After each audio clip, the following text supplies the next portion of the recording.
그래도 이제 교회 학교가 없는 교회들이 많습니다. 아이들이 많지 않기 때문에 그래도 이렇게 명맥을 유지하고 있는 우리 교회 감사드립니다. 여러분들 특히 그 주일 학교를 위해서 많이 기도해 주시기 바랍니다. 예수 그리스도의 평화가 여러분들과 함께 하시기를 바라겠습니다. 저번 주 우리는 그 부활절을 지냈는데요. 요한복음 20장 19절 하반절에 부활하신 주님께서 제자들에게 나타나셔서 하신 말씀이 너희에게 평강이 있을지어다, 바로 이 말씀이었습니다. 이에 예수께서 손과 옆구리를 보이시니까 곧 죽음의 흔적에도 불구하고 살아나셨다는 그 사실을 알게 됐을 때 제자들은 기뻐했다고 했죠. 기쁨은 죽음을 이긴 평화에서 온다는 말씀입니다. 그리스도의 평화가 우리 안에 있을 때 기쁨도 우리 안에 있게 된다는 겁니다. 이번 코로나 때 우리 교회에서는 4번의 장례식이 있었습니다. 김필선 장로님께서 소천하셨고, 유재옥 권사님, 김경옥 권사님의 어머니이신 전화순 권사님, 그리고 장재신 권사님께서 하나님의 부르심을 받으셨습니다. 장례식을 보면 그 누구가 하나님의 부르심을 받든 우리에게 커다란 울림과 메시지를 줍니다. 그것은 이 육체의 끝은 한 줌의 죄에 불구하고 우리가 그토록 추구해왔던 돈도 단 10원도 가지고 갈 수 없다는 겁니다. 그런데 성도의 죽음을 통해서 우리는 이 염세적이고 철학적 교훈 이상의 것을 얻을 수 있습니다. 그것은 값없이 주시는 구원에 대한 교훈입니다. 우리는 우리의 값을 지불하지 않고 이 세상에 태어났습니다. 값없이 주시는 생명의 은총을 받았습니다. 하늘의 태양과 공기를 통해서 호흡하면서 살았고, 가족과 친구들도 값없이 받았습니다. 예배를 마치고 집으로 돌아가실 때 하늘을 한번 살펴보시기 바랍니다. 그리고 태양이 어디를 비추고 있는지 한번 보시기 바랍니다. 하늘의 태양은 저 롯데캐슬 위와 교회 앞과 아스팔트 위를 비추고 있습니다. 한강과 다리, 모든 집들, 그리고 여러분들의 머리 위를 차별 없이, 다함 없이 비추고 있습니다. 이 지구와 우주도 중력을 통해서 저와 여러분을 이곳에 붙들고 있고 건물을 칠 수 있도록 하고 있죠. 모두 다 거저주는 것입니다. 마찬가지로 우리의 구원도 거저주는 것입니다. 그리고 우리 모두는 죽음을 두려워하지만 이 죽음의 공포 가운데에서도 소망을 갖는 것은 우리 모두 죽음을 이기신 예수 그리스도의 구원의 은혜 때문에 그렇지 않습니까? 바울은 로마서 6장 3절에서 4절까지 이렇게 말씀했습니다. 무릇 그리스도 예수와 합하여 세례를 받은 우리는 그의 죽으심과 합하여 세례를 받은 줄을 알지 못하느냐. 그러므로 우리가 그의 죽으심과 합하여 세례를 받음으로 그와 함께 장사되었나니 이는 아버지의 영광으로 말미암아 그리스도를 죽은 자 가운데에서 살리심 같이 우리로 또한 새 생명 가운데에서 행하게 하려 함이라. 우리는 그리스도와 합하여 세례를 받았고, 그리스도와 합하여 죽었고, 그리스도와 합하여 다시 살아났습니다. 영생은 죽은 이후 시작되는 것이 아니라 합하여 다시 살아났다는 그 믿음의 자리에서 시작되는 겁니다. 장례식을 통해서 역설적으로 우리는 값없이 받은 이 자연과 우주, 그리고 구원이야말로 가장 소중한 것들임을 깨닫는 겁니다. 돈은 한 푼도 가지고 가지 못하지만, 명예가 우리를 구원하지 못하지만, 우리는 돈이 아닌 하나님의 은혜로 구원을 받습니다. 4번의 장례식을 통해서 4분 모두를 위해 기도해 주시고 참여해 주신 성도 여러분들께 감사드립니다. 가족들을 위로해 주신 그 손길을 통해 거저 주시는 하나님의 은혜와 사랑에 동참하는 것으로 믿고 앞으로 서로 사랑하고 서로 위로하는 우리 모두가 되시길 바라겠습니다. 오늘 교회력은 Good Shepherd Day, 선한 목자 주일입니다. 또한 한국 교회에서는 어린이 주일로 지킵니다. 그런데 좀 전에 어린 아이들이 다 앞에 다 왔죠. 다 나왔는데 많지 않았습니다. 그런데 좀 전에 부목사님께서 나오셔서 어린이날 설교도 해주셨습니다. 불행히도 한국 교회 어린이들이 사라져 가고 있습니다. 교회의 미래가 어두워지고 또한 우리의 현실 역시 어두워지고 있습니다. 그런데도 희망적인 소식은 우리 교회 아직 청장년층이 남아 있다는 겁니다. 우리가 찬송을 부르기도 하고 말씀을 같이 읽기도 했지만, 어린이의 친구가 되시는 주님은 언제나 선한 목자 되시는 주님이시죠. 왜 선한 목자 되신 주님께서 어린이의 친구가 되는지 오늘 본문의 말씀을 읽으면서 같이 묵상해 보도록 하겠습니다. 오늘 우리가 성시 교독에서 읽은 말씀 마가복음 5장 13절에 사람들이 예수께서 만져주심을 바라고 어린 아이들을 데리고 오매라고 기록되어 있습니다. 마가복음은 어린 아이를 데리고 온 그 사람들이 누구인지 정확하게 이야기하지 않습니다. 그런데 분명한 것은 그 사람들의 마음과 또한 그것을 말리는 제자들의 마음은 정반대였다는 거죠. 성경에서는 만져주심을 바라고 이렇게 되어 있는데 영어 성경 몇 군데를 찾아보니까 몇 가지를 찾아보니까 거기에는 touch라고 되어 있기도 하고 lay hand on them 이렇게 되어 있습니다. 만진다는 것보다 손을 얹어서 축복해 주기를 바란다. 바로 이 뜻이었죠. 그런데 오늘 본문에 보니까 제자들이 꾸짖었다고 했습니다. 왜 아이들을 예수 앞에 데리고 나와 축복 기도를 받으려고 하느냐 이렇게 꾸짖었다는 건데 지금의 눈으로 볼 때는 이것이 잘 이해할 수 없는 장면입니다. 요즘에는 어린아이들이 대접을 받는 그런 시대입니다. 무엇이든지 아이들이 먼저이고 또한 이것이 요즘에는 우리의 몸에 아예 배어 있습니다. 목회단상에서도 방종환 선생의 어린이 헌장을 소개를 했는데요. 지금은 이 헌장 이상 어린아이들이 높임을 받고 있습니다. 그런데 오늘 이 말씀이 기록된 당시 유대 땅에서는 상황이 많이 달랐습니다. 보통 어린아이가 7살 이상이 되면 노동에 투입됐습니다. 그런데 이런 문화가 과거 유대 땅에서만 그랬던 것인가? 그렇지 않습니다. 지금도 이와 비슷한 일이 일어나고 있습니다. 여러분 혹시 6월 12일이 무슨 날인지 아십니까? 6월 12일. 이날은 어린 아동 노동 반대의 날입니다. 아동 노동 반대의 날. 지금도 전 세계 2억 4,600만 명의 어린이들이 노동시장에 뛰어드는데 그 중에서 1억 1,500여 명은 최악의 노동 환경 속에서 거의 착취를 당하면서 노동하고 있습니다. 영국에서도 산업혁명 당시 아이들이 공장에 투입돼서 노동을 했습니다. 오늘 그림을 좀 많이 보는데 잠깐 그림 보시죠. 앞에 나와 있죠. 방직기계 밟고 있는 그러한 모습입니다. 그 다음 사진 한번 보겠습니다. 그때 당시에 아이들의 모습을 사진으로 찍은 것입니다. 그 다음 사진 보겠습니다. 일하다가 지쳐서 잠들어 있는 모습입니다. 지금 아마 스리랑카가 아니라 방글라데시쯤 그 모습일 겁니다. 이 아이의 나이가 한 몇 살쯤 돼 보이십니까? 5살도 안 돼 보입니다. 그런 아이가 벌써 일하다가 지쳐서 지금 잠이 들어있죠. 그 다음 그림 보겠습니다. 벽돌을 만들고 있는 모습입니다. 남자아이는 지금 꽤 숙련된 모습이고 지금 여자아이의 뒷모습이 보이죠. 대단히 지쳐있는 모습입니다. 자, 다음 그림 보겠습니다. 채석장인데요. 정말 가슴이 아프죠. 전 아이의 저 노동에 뛰어드니까 감사합니다. 일단 그림 내려주시고요. 하나님께서 천지를 창조하시고 난 이후에 그리고 인간을 만드신 이후에 이렇게 말씀하셨습니다. 심히 좋았더라. 이 말씀을 바꾸어 보면 너무나 평화로웠더라. 그래서 기뻤더라. 이 말씀 아니겠습니까? 그런데 하나님의 평화와 기쁨에서 벗어난 이 인간의 세상은 나쁘더라. 괴롭더라. 심히 안타깝더라. 이렇게 말씀하신 하나님의 음성이 우리 마음속에서 저절로 들려지는 것 같지 않습니까? 이 열악한 아동 노동은 아직도 근절되지 않았고 당시 유대 땅에서는 이 아동 노동이 엄청나게 심각했습니다. 당시 아이들의 노동이 일상적이었기 때문에 아이들의 차별이 심각할 때였습니다. 어른들과 같이 10시간을 일해도 아이들은 어른들의 절반 수준밖에 일할 수 없었습니다. 어른들은 일을 빨리 하지 못하는 어린 아이들을 보고 다그쳤고 무시했고 천시했습니다. 그래서 어린아이는 따로 존중받아야 될 요즘과 같은 그런 사람들이 아니라 덜 자란 사람들이고 어른들의 노동의 절반밖에 하지 못하는 사람이고 그래서 능력이 모자란 사람들이었습니다. 사람들이 예수께서 만져주심을 바라고 어린 아이들을 데리고 올 때 제자들은 이를 꾸짖었습니다. 조금 전 우리가 봤던 그 아이들을 연상하면 될 것입니다.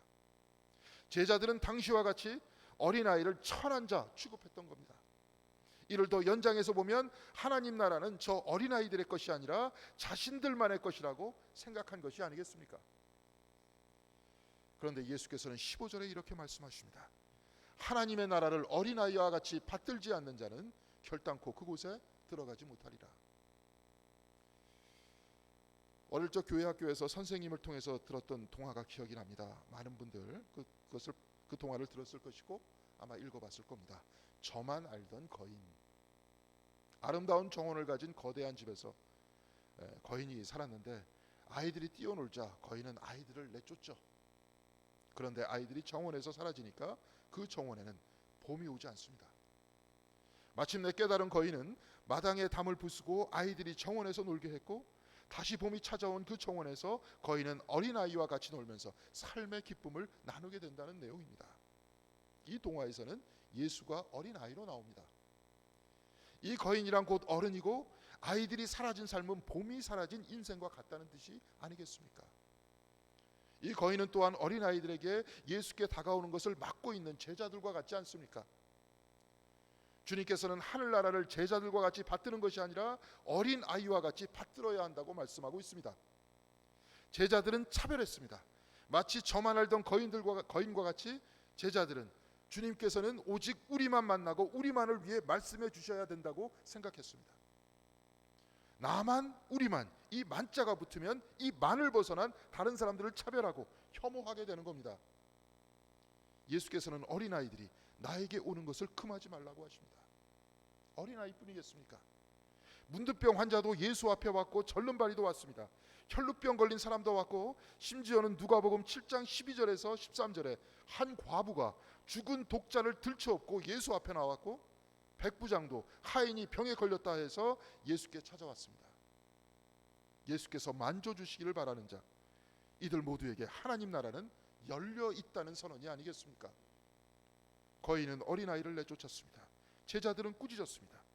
그러나 예수께서는 노하시면서 당신과 사람들 사이에 놓여있던 그 벽을 허무셨고, 제자들과 같이 하나님 나라를 받들지 말고 어린아이와 같이 하나님 나라를 받들라고 하셨습니다. 태백에 예수원을 만드셨던 그 성공의 신부님이 계시죠. 대천덕 신부님. 그 신부님께서 신학과 사회에 대한 성경의 가르침이라는 얇은 책을 썼습니다. 그런데 그 책 서문에는 이렇게 기록하고 있습니다. 천주교, 장로교, 감리교, 침례교, 성공회 이렇게 갈라지고 나뉘어져서 다투면서 서로 자기가 옳다고 하니 주님께서 보시기에는 어떻다 하시겠습니까? 우리는 저번 주 부활주일에 부활하신 예수와 만난 막달라 마리아에 관한 말씀을 같이 나눴습니다. 예수께서 마리아야라고 부르시자 막달라 마리아는 라보니라고 하죠. 랍비라는 뜻입니다. 복음서 곳곳에 예수를 부를 때 랍비라고 한 것으로 보아서 예수께서는 성경을 풀어서 가르치던 랍비이셨을 것이고, 막달라 마리아는 그 가르침을 받았던 여성 제자였을 것이다, 그렇게 추측하고 있습니다. 아마 이게 맞을 겁니다. 부활하신 예수를 보고 마리아는 라보니, 랍비라고 불렀을 때 예수께서는 바로 이렇게 말씀하십니다. 나를 붙들지 말라. 랍비라는 너의 생각으로 나를 붙들지 말라, 이 말씀 아닙니까? 마찬가지입니다. 우리는 개신교인이다, 감리교인이다 이렇게 말하는데, 이 교단의 생각과 아집으로 예수를 부를 때 예수께서는 우리에게 이렇게 말씀하지 않겠습니까? 나를 붙들지 말라. 예수께서는 감리교인이셨습니까? 장로교인이셨습니까? 아니면 천주교인이셨습니까? 예수께서는 라본이라고 하던 마리아에게 나를 붙들지 말라고 하시면서 아버지께로 먼저 가셔야 한다고 했습니다. 그리고 마리아에게, 형제들에게 가서 내가 내 아버지 곧 너희 아버지, 내 하나님 곧 너희 하나님께 올라간다고 전하라고 하셨습니다. 감리교인이든 장로교인이든 천주교인이든 침례교인이든 예수는 우리의 주이시고 하나님은 우리의 아버지이시라는 겁니다. 우리는 이곳에 감리교 교리를 배우기 위해서 온 것이 아닙니다. 우리 주 예수 그리스도의 말씀을 배우고 그 죽으심과 부활을 통해 구원받는다는 사실을 믿고 하나님께서 이제 우리의 아버지 되신다는 이 복된 말씀을 전하기 위해서 우리가 이곳에 온 것 아니겠습니까? 예수께서는 어린아이들이 나에게 오는 것을 금하지 말라고 하셨습니다. 제자이든 어린아이든 사람들이든 예수는 우리의 주님이시고 하나님은 우리의 아버지이십니다. 하늘나라는 제자들과 같이 금하고 차별하는 나라가 아니라 편을 가리는 나라가 아니라는 것입니다. 오늘 우리가 읽은 또한 복음서의 말씀 요한복음 10장 1절에서 3절까지는 이렇게 기록되어 있습니다. 내가 진실로 진실로 너희에게 이르노니 문을 통하여 양이 우리에 들어가지 아니하고 다른 데로 넘어가는 자는 절도요 강도요 문으로 들어가는 이는 양의 목자라. 문지기는 그를 위하여 문을 열고 양은 그의 음성을 듣나니 그가 자기 양의 이름을 각각 불러 인도하여 내느니라. 양이라는 말을 빼고 그냥 문이라고 보면 과거 우리가 살았었던 단독주택, 그것을 기억하면 좋을 것 같습니다. 집으로 들어가는 사람은 문으로 들어가죠. 그런데 도둑질하러 들어가는 사람은 문이 아니라 담을 넘어갑니다. 마찬가지로 주님께서는 양의 문으로 들어가지 않고 담을 넘는 사람은 절도이며 강도라고 하셨고, 문으로 들어가는 사람은 양의 목자라고 하셨습니다. 그런데 오늘 본문을 그대로 읽어보면 그 내용을 이해하는 것이 쉽지 않습니다. 예수는 목자라고 하셨지만 오늘 본문 제3절에 보면 문지기가 등장합니다. 만일 예수가 목자라면 문을 열어주는 문지기는 누구이겠습니까? 그렇다면 그 문지기는 하나님이시겠습니까? 본문은 이에 관해서 자세하게 말씀하고 있지 않습니다. 예수는 목자입니까? 아니면 문지기입니까? 그런데 우리만 헷갈렸던 것이 아닙니다. 본문 제6절에 의하면 예수께서 이 비유로 그들에게 말씀하셨으나 그들은 그가 하신 말씀이 무엇인지 알지 못하니라, 이렇게 나와 있습니다. 그리고 오늘 본문 7절에는 이렇게 나와 있습니다. 그러므로 예수께서 다시 이르시되 내가 진실로 진실로 너희에게 말하노니 나는 양의 문이라. 자, 그럼 하나가 더 생겼습니다. 예수께서는 목자이십니까? 아니면 문지기이십니까? 아니면 양의 문이십니까? 이 셋 다입니까? 아니면 이 셋 중에 하나입니까? 이 말씀을 들으면서 거의 반사적으로 우리는 머릿속에 그림을 그리죠. 이런 그림을 그릴 겁니다. 한번 살펴보겠습니다. 그림 한번 띄워주시면 감사하겠습니다. 저 그림입니다. 양을 몰아넣는 담이 있고 그 앞에 문이 있고 그 안에 목자의 모양을 한 분, 예수님과 같은 분이 계시죠. 그렇죠? 그분이 양을 지키고 있습니다. 그러니까 목자이기도 하고 문지기이기도 하고 양의 문이기도 하죠. 그렇죠? 참 기가 막히게 잘 조합했습니다. 누군가가 그렸지만, 그런데 여러분, 저 그림을 보고 배우라고 보여드린 것이 아닙니다. 저게 아니라는 겁니다. 자, 그런데 주님께서 이 그림을 말씀하시려고 오늘 비유의 말씀을 하신 것입니까? 그렇지 않죠. 아마도 당시 주님의 말씀을 들은 사람들은 잘 이해하지 못했던 것과 같이 우리 역시 머릿속에 저런 그림을 그리면서 주님의 말씀을 이해하고 있으니까 알쏭달쏭한 겁니다. 양의 문이라고 주님 스스로를 표현했을 때 사실 이 말씀들은 다 비유이죠. 주님께서 이 비유의 말씀을 하고 계실 때 양의 문을 만들고 그 앞에서 저렇게 앉아 계시면서 양을 지키고 계신다, 이 말씀을 하고 계신 것이 아니라는 겁니다. 이 말씀을 풀이하는 중심은 오늘 본문 제9절에 기록되어 있습니다. 내가 문이니 누구든지 나로 말미암아 들어가면 구원을 받고 또 들어가며 나오며 꼴을 얻으리라. 말씀의 중심은 나로 말미암아입니다. 영어로는 by me입니다. 목자다, 문지기다, 양의 문이다, 이렇게 말씀하신 이유는 나로 말미암아, by me, 바로 이것을 말씀하기 위해서 그런 겁니다. 그러니까 예수로 말미암아 살아가야 한다, 이 말씀입니다. 예수로 말미암아 하루를 시작하고 예수로 말미암아 하루를 끝내고 예수로 말미암아 일상을 살아가고 예수를 말미암아 기도하는 것이 바로 이 삶이 아니겠습니까? 예수께서는 목자시다, 예수께서는 문지기시다, 예수께서는 양의 문이시다, 이 말씀이 뜻하는 것은 예수로 말미암아 살아가는 사람들을 모두 다 예수의 양이라는 말씀이 아니겠습니까? 예수로 말미암아 살아가는 그 사람에게 예수께서는 목자가 되시고 문지기가 되시고 아버지 하나님께로 가는 구원의 문이 된다는 그 말씀이 아니겠습니까? 사랑하는 성도 여러분, 우리는 무엇으로 말미암아 하루를 살아가십니까?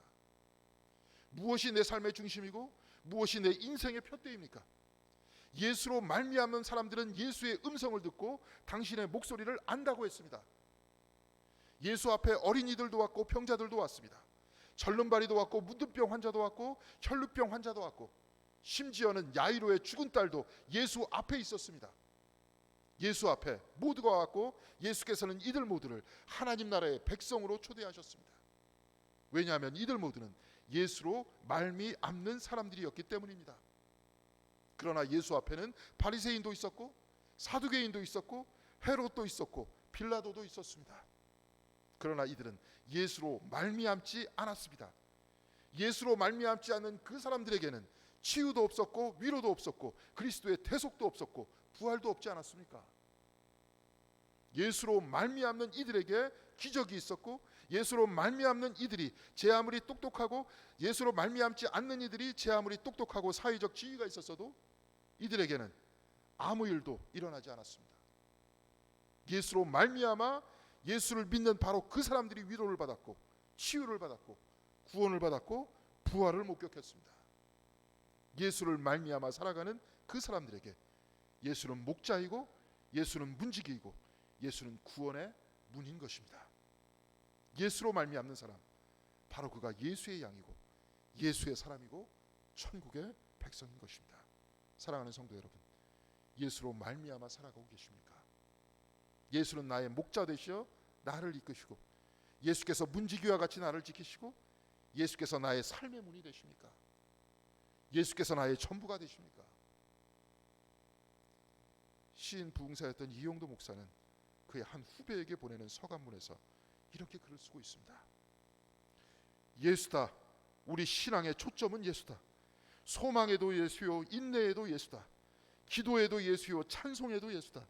떠들어도 예수요, 잠잠하여도 그저 예수뿐이다. 생시에도 예수, 꿈에도 예수, 그리고 잠꼬대에도 예수다. 먹어도 예수요, 입어도 예수요, 자도 예수요, 일하여도 예수다. 그저 우리 생활의 중심 초점은 예수뿐이다. 오, 예수는 우리 모든 것의 모든 것이요 또 우리 생명이다. 만일 사람이 온 천하를 얻고도 이 생명을 잃어버리면 아무 유익도 없게 되는 것이다.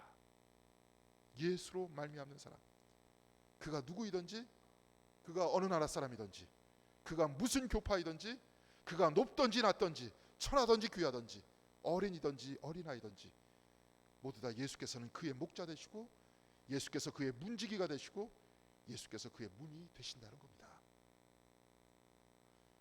우리는 그 누구도 차별할 수 없습니다. 우리는 그 누구도 예수의 축복을 받는 데 있어서 부적절하고 불필요한 사람이라 할 수 없습니다.